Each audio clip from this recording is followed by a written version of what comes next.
Welcome to the Belly Button Window channel and episode 30, part 3 of the Jimi Hendrix story, like you've never heard it before.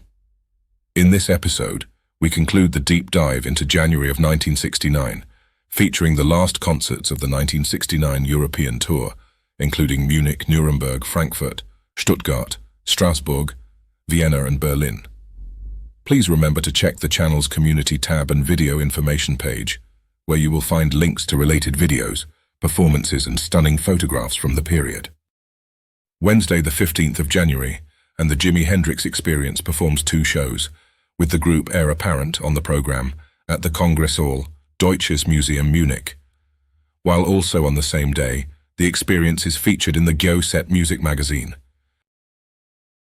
Thursday the 16th of January, and the group performs at the Meistersingerhalle, Nuremberg for 2 shows, with the group Heir Apparent as support act. Set list for the first show: Come On Part 1, I Don't Live Today, Hey Joe, Fire, Red House, Foxy Lady, Purple Haze, and Voodoo Child Slight Return.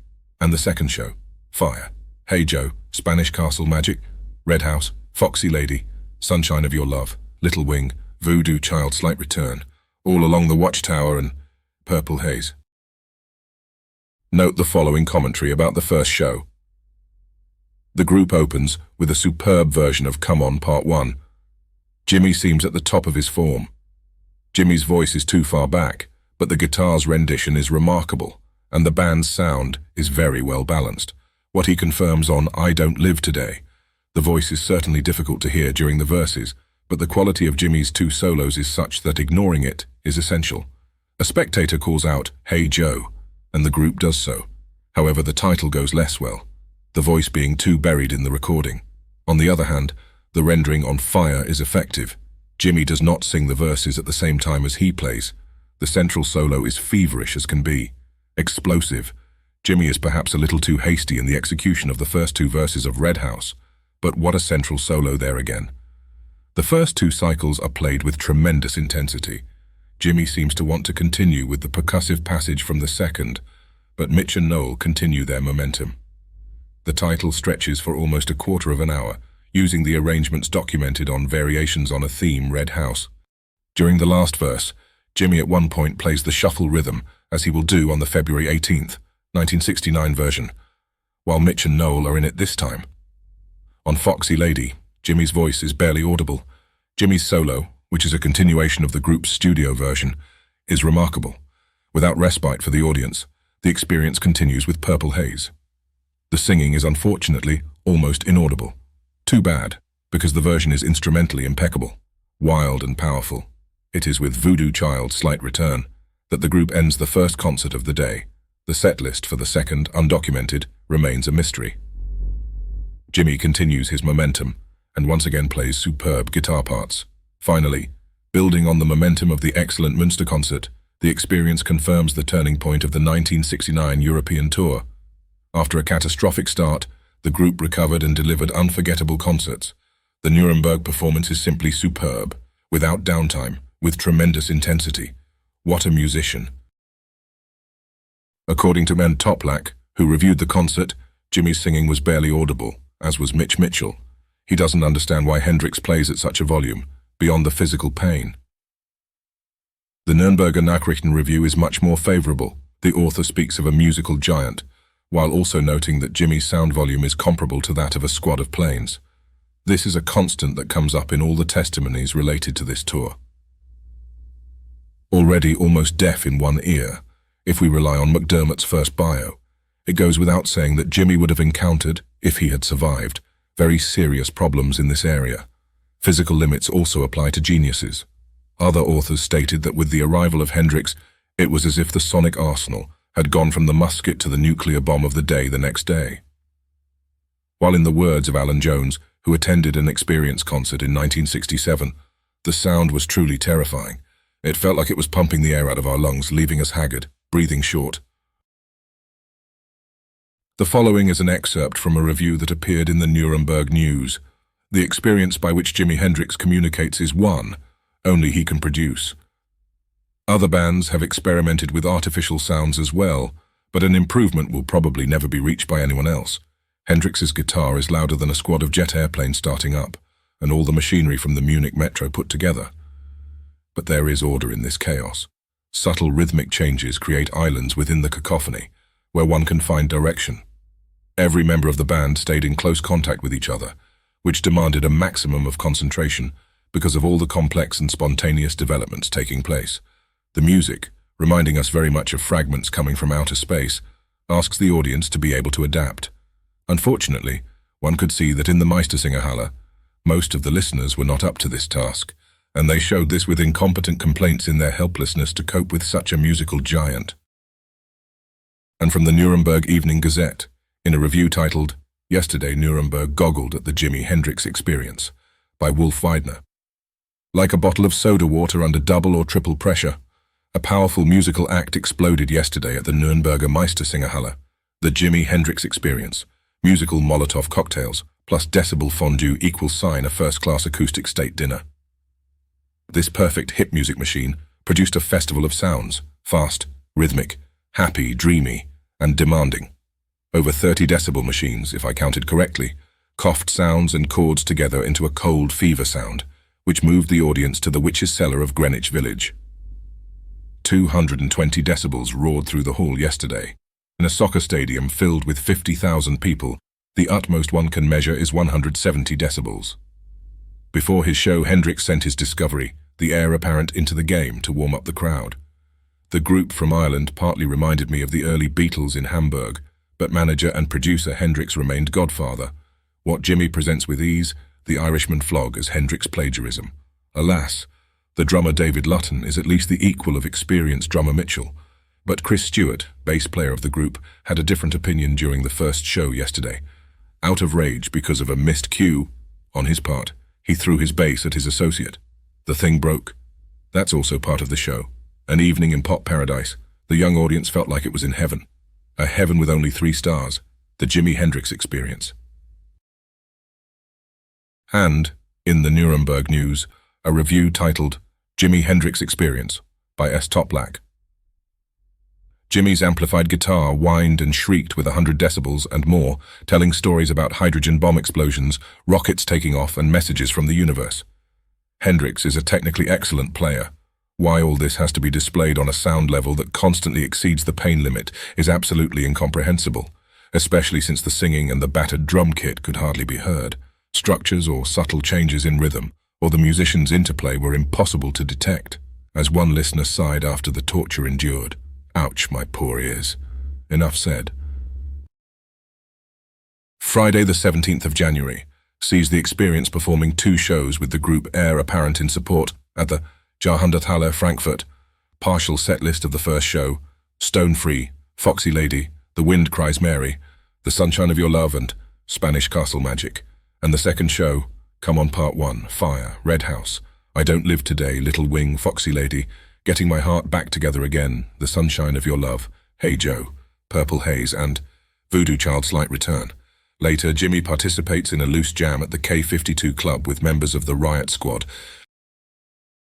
While also on the 17th, the Experience is featured in the music magazine Go, where Electric Ladyland sits at number 11 on the top 20 albums chart. Then, Saturday the 18th of January, and the band has a day off, which includes an interview and impromptu acoustic performance of Hound Dog, which is filmed. While in terms of the international music press, the Experience appeared in the publications Record Mirror, January 18th edition, where Electric Ladyland sat at number 22 on the top albums chart, New Musical Express and Het Parool in their January 18th editions. Sunday the 19th of January, and the Jimi Hendrix Experience performs at the Beethovensaal Liederhalle, Stuttgart, for 2 shows with the group Heir Apparent as support act. Concert set list: Come On, Part 1, Foxy Lady, Red House, The Sunshine of Your Love, The Star-Spangled Banner, and Purple Haze. And the second show, Fire, Spanish Castle Magic, Red House, Foxy Lady, I Don't Live Today, Hey Joe, The Star-Spangled Banner, Purple Haze, The Sunshine of Your Love, and Voodoo Child Slight Return. While back in their hotel room, Jimmy and Noel write the lyrics to several songs. Monday the 20th of January sees the group fly to Strasbourg, France. Tuesday the 21st of January, and the band performs at the Wacken Hall, 16, Strasbourg, France. On the way to the next concert in Strasbourg, just across the French border, the band's limousine stops in the spa town of Baden-Baden in Germany, intending to visit the Kurhaus Resort Casino to see the German rock band Ghostman, but are apparently refused entry due to their attire. Instead, they go to dinner at the Stahlbad restaurant, run by a 2-Michelin star chef, prompting Jimmy to praise the guest book. The food is as far as the eye can see, the best food of the world, a true art of eating. Stay groovy, Jimi Hendrix, Strasbourg setlist. Come on, part 1. Hey Joe, Purple Haze, Foxy Lady, Fire. Hear My Train a Common. Stone Free, Love a Man, Sunshine of Your Love, and Voodoo Child, Slight Return. Wednesday, the 22nd of January sees the group performing at the Stimmen der Welt, Concerthaus Vienna in Austria, for 2 shows with the group Heir Apparent supporting. Set list for the first show: Come On, Part 1. Hey Joe, Fire, Getting My Heart Back Together Again, Spanish Castle Magic and Drum Solo, Foxy Lady, Stone Free and Purple Haze, and the second show: Are You Experienced in Drum Solo, Fire, Love a Man, The Sunshine of Your Love, Spanish Castle Magic and Voodoo Child, Slight Return, while across the Atlantic, the San Francisco Express Times. January 21st edition features an extract from the words from the song Up From the Skies. Commentary on the concert recording. Vienna, Concerthaus. First concert. Musically, this is a solid experience concert where the band truly delivers. From the first 3 titles, the experience dots the I and crosses the T. Come On, Part 1. Hey Joe and Fire are square, played energetically and with enthusiasm. Jimmy even plays the second solo of Hey Joe with his teeth. Contrary to what one of the spectators said during its introduction, it is with Hear My Train a Comin' that the group continues, and not with Voodoo Child. Unfortunately, the central solo is the subject of a rather severe cut, perhaps depriving us of an anthology solo. However, we have compensation with some flashes during the short final solo. Spanish Castle Magic is undoubtedly one of the highlights of the concert. Jimmy gives us a Titanic solo followed by an a cappella passage and a drum solo, which goes down rather well. Jimmy attacks with a mountain of feedback and concludes without repeating the last chorus. The solo of Foxy Lady shows Jimi Hendrix in search of the note, with the feedback in ambush. Stone Free makes its return to the experience repertoire. This is the only documented version of this European tour. No long solo here, but he has just played a long solo on a single chord shortly before, but we can already feel the telluric version of the Royal Albert Hall emerging. On Purple Haze, Jimmy doesn't force his voice too much when he has to go up. Maybe he's saving himself for the second concert. Another solid release. Finally, the Jimi Hendrix experience as we like it. Inventive, inspired and energetic. Concert commentary. Vienna, Concerthaus. Second concert. The concert opens with the second documented version of the eponymous title from the Experience's first album, Are You Experienced?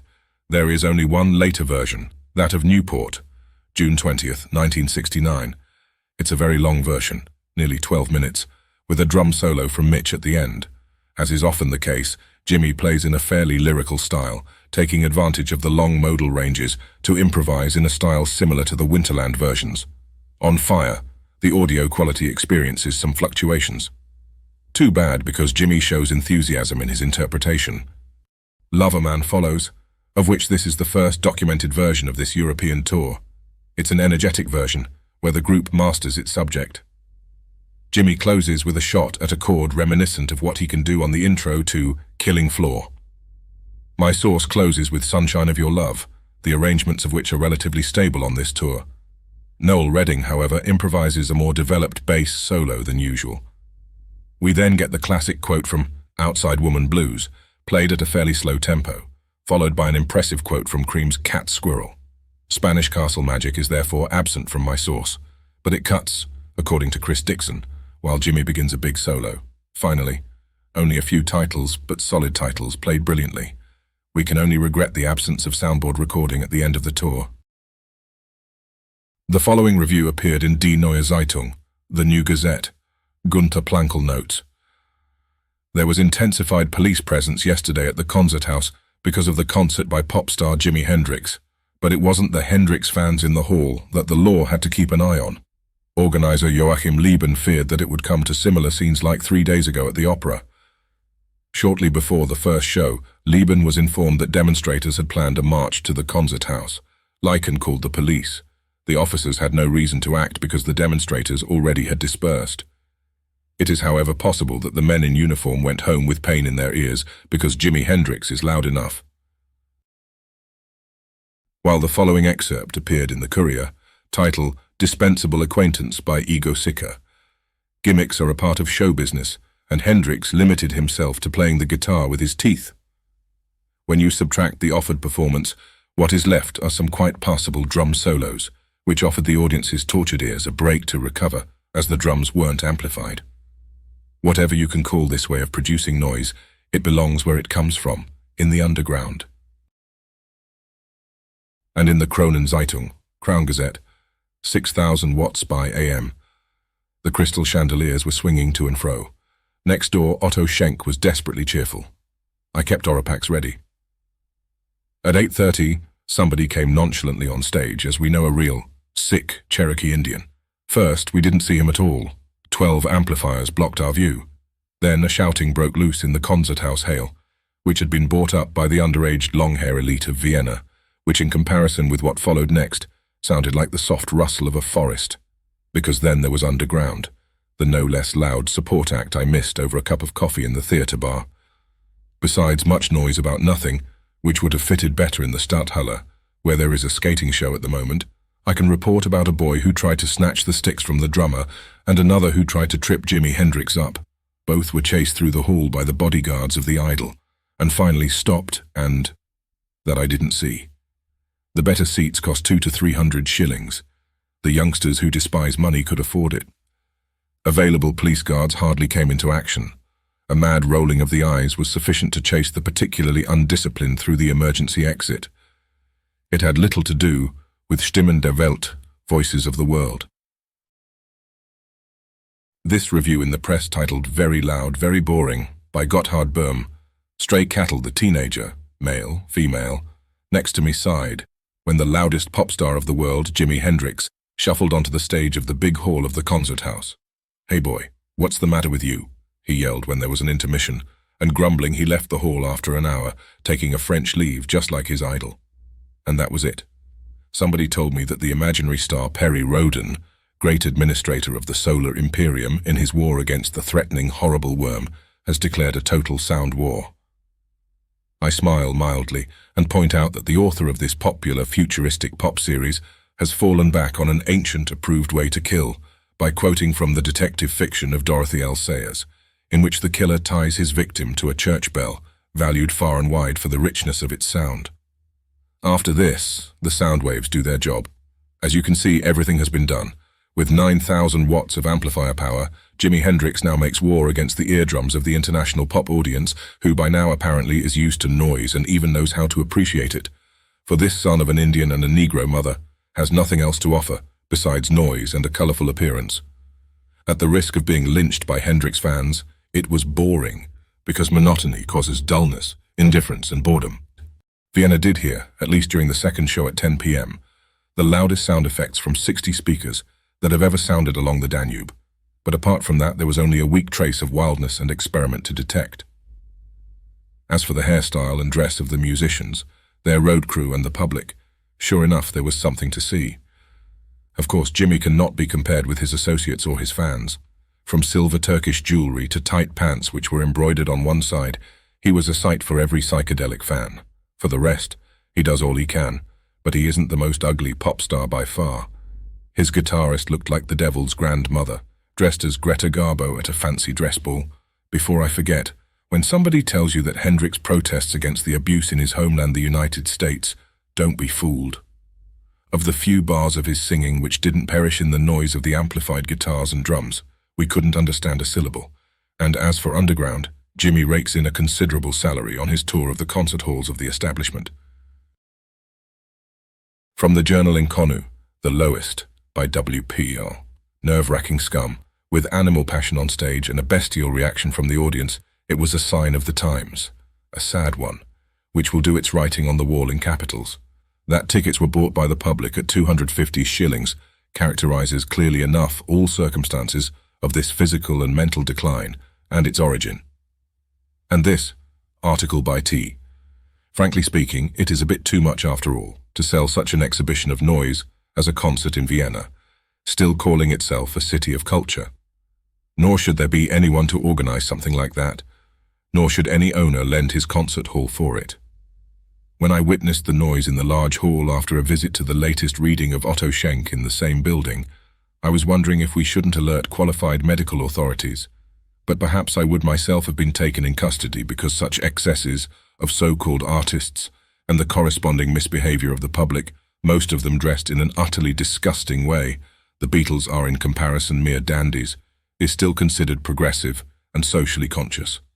In reality, however, it is that same spirit of anarchy which deforms the idea of freedom into a hoax, that revolutionary disposition deriding every genuine ideal, which was also the driving force behind the defilement of the memorial stone for the heroes at the university.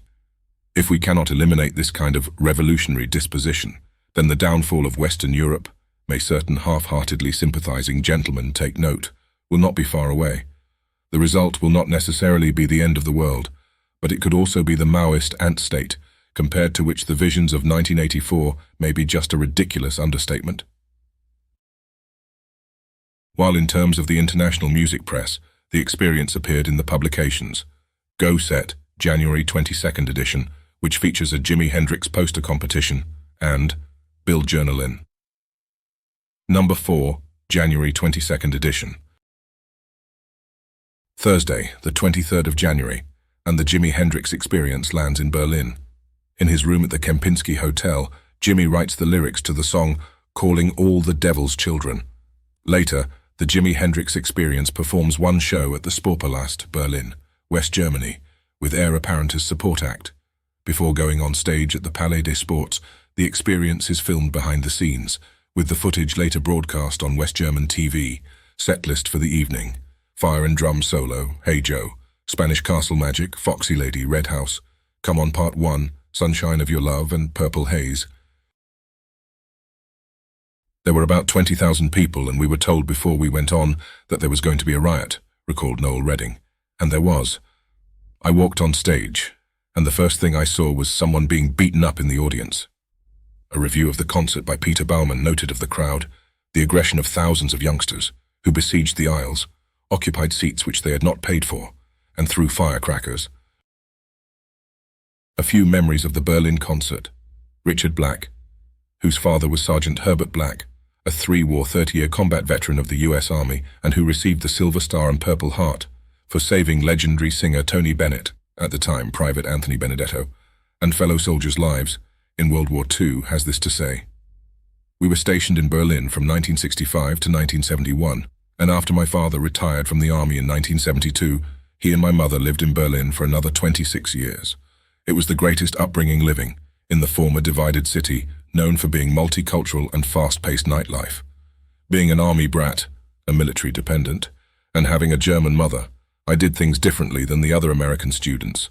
After school, I would take the U-Bahn, metro downtown, and hang with the locals. I was already sneaking into nightclubs at age 14 and going to concerts.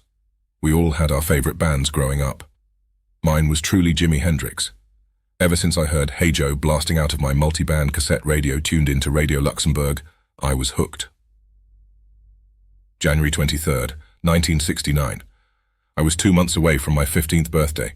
I went to the Jimi Hendrix Experience concert at the Sports Palace with 2 of my friends, Angelo Allen and his girlfriend Sandy Davenport.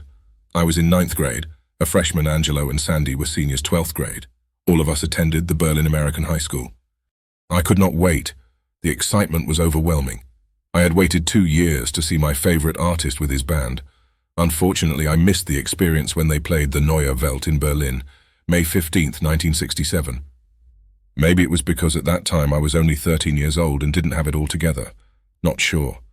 My record album collection at home were the European releases of Are You Experienced, Axis Bold as Love, Smash Hits and Electric Ladyland, which was cool with the different track listings and album covers, including the Nude Virgins, the 19 London club ladies, gracing the cover of the Electric Ladyland double album. I always thought it was unfair for the US market to wait for great songs like Can You See Me, Burning of the Midnight Lamp, 51st Anniversary, to name just a few. Our seats at the concert were in the middle of the main floor, about 60 feet from the stage. It was packed with a lot of hashish smoke in the air, so if you didn't participate, you surely got a contact high. After a short performance from Irish rockers Heir Apparent, who did a great version of Gloria by them, it wasn't long before the Jimi Hendrix Experience were on stage, launching into fire. I was bummed right away because everyone was standing, and my view was blocked. I remember yelling to Angelo, "I can't see." He said, "Stand on your chair." So I did, and it was just magical watching the band do their thing. The concert was fantastic with Jimmy pulling out all the stops. I really enjoyed hearing the Earl King number, Come On Part 1 Inch, and Jimmy's salute to Cream with Sunshine of Your Love. Red House was soulful, and Spanish Castle Magic blew me away. The experience ended with a blistering purple haze. You could tell by the audience reaction it was a very special evening that would live on forever in hearts and minds. I finally got to see my guitar hero in concert and couldn't wait to tell everyone at school.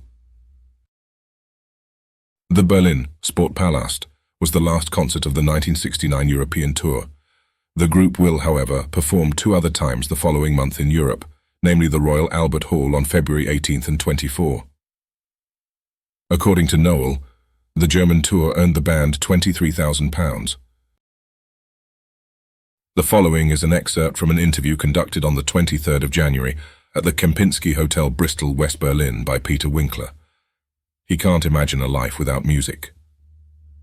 According to Jimmy, music is a religion for me. Even in the afterlife there will be music. The demigod philosophizes during a break at Hotel Kempinski. More examples of Hendrix's philosophy. I don't want a second heart. Why do all these people want to stay on earth? There is only violence here. His songs do not praise a brave new world, but talk about a planet shaken by brutality and insanity. What are we actually looking for on the moon? Asks King Jimmy, who in his music causes space itself to explode and makes flying saucers start and land. The moon is dead, she has no life. In his view, Venus is alive. I would like to go there sometime. A nice place indeed to go to in case what happens what he announces on stage, the end of the world. Why I wear amulets and magic chains. I love to wear these things. At least better than crosses, don't you agree? Smiles the 178-centimeter tall magician of electronics. My haircut I got after the army, 15 months, a damn stupid time. The following is an excerpt from an interview conducted on the 23rd of January at the Kempinski Hotel, Bristol, West Berlin by Peter Winkler. He can't imagine a life without music. According to Jimmy, music is a religion for me. Even in the afterlife there will be music. The demigod philosophizes during a break at Hotel Kempinski. More examples of Hendrix's philosophy. I don't want a second heart. Why do all these people want to stay on earth? There is only violence here. His songs do not praise a brave new world, but talk about a planet shaken by brutality and insanity. What are we actually looking for on the moon? Asks King Jimmy, who in his music causes space itself to explode and makes flying saucers start and land. The moon is dead, she has no life. In his view, Venus is alive. I would like to go there sometime. A nice place indeed to go to in case what happens what he announces on stage, the end of the world. Why I wear amulets and magic chains. I love to wear these things. At least better than crosses, don't you agree? Smiles the 178-centimeter tall magician of electronics. My haircut I got after the army, 15 months, a damn stupid time. While in terms of the international music press, the experience appeared in the newspaper, Dernière Nouvelle d'Alsace, January 23rd edition, with a review of the earlier Strasbourg concert. Friday the 24th of January, and the experience flies back to London. Then later that evening, at the Marquee Club, London, Jimmy and Peter Townsend organize a jam session to honor the memory of Brian Epstein, the manager of the Beatles who died on August 27, 1967. Saturday the 25th of January, and Jimmy goes to see the Pretty Things at the Roundhouse. While in terms of the international music press, the experience appeared in the publications Hit Week, January 24th edition, the Ann Arbor Argus, No. 1, January 24th to February 7th edition, and the Los Angeles Free Press, January 24th to 31st edition, featuring its pop poll results. Thursday, the 30th of January, sees Jimmy on a flight to New York to discuss converting the Generation Club in New York City into a recording studio, the future Electric Lady Studios. That concludes this installment of the series. Stay tuned for the next episode, where we will begin the deep dive into February of 1969 of the Hendrix story, including the iconic Royal Albert Hall performances, plus much, much more. Don't forget to subscribe for future content updates, and by the way, if you have any stories or anecdotes to contribute, we would love to hear from you. Until next time.